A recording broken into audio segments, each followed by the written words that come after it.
Spike Mendelson's life revolves around food. The well-known celebrity chef's always in the kitchen, of course, whether he's on TV or at his restaurants in Washington, D.C. Ironically, he has to watch what he eats because he has acid reflux disease, or ARD. Chef Spike and Dr. David Pura, a gastroenterologist, are joining us now to talk about how people can manage this condition. Start with you, Chef. You were a favorite, of course, on Top Chef, so bring us up to date on your career over the last couple years.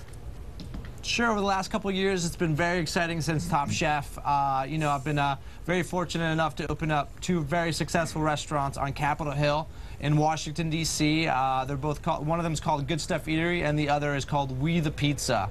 So it's been a great ride. Yeah. All right, so how did you figure out, Spike, that you had acid reflux? And I mean, it had to be painful for a while.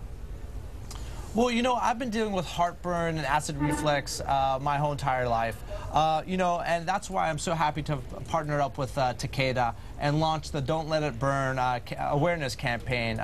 It's really helped me manage my acid reflux disease in many different ways. And one of those ways, the first step is really consulting with your local doctor on, the steps that you can take to manage it better. One of those steps is taking the medicine Dexalon, which has been working really well for me. Do you have to, and doctor, do you recommend that when people have ARD, I guess we should back up. How do you know if you have ARD or if you just have heartburn, or is it the same thing? Yeah, well, ARD is a chronic condition in most individuals. The heartburn is the major symptom. Everyone gets occasional heartburn, but when that heartburn is persisting 2 or more days a week, despite trying to change diet or lifestyle modifications, acid reflux disease may be the cause. And I would encourage people to do what Spike did.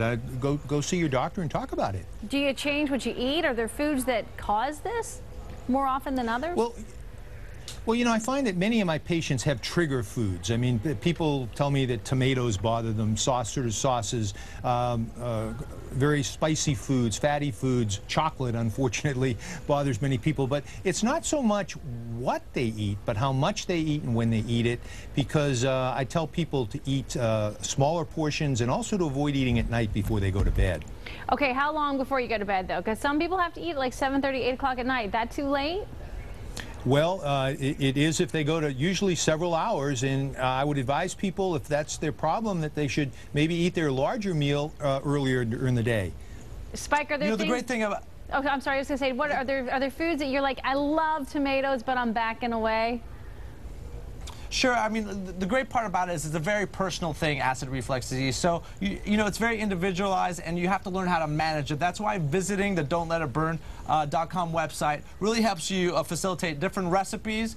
And, it definitely also, make sure you enter the contest and enter your heartburn-free recipes for a chance to have me cook at your house with you. Oh, wow. I didn't know that we could do that. That is fantastic. So enter that contest. Having Spike come cook with you and talk to you, that'd be fantastic. Both of you, thank you for talking with us today. And our thanks to Takeda Pharmaceuticals for that satellite time. President Obama as a young lover. The letters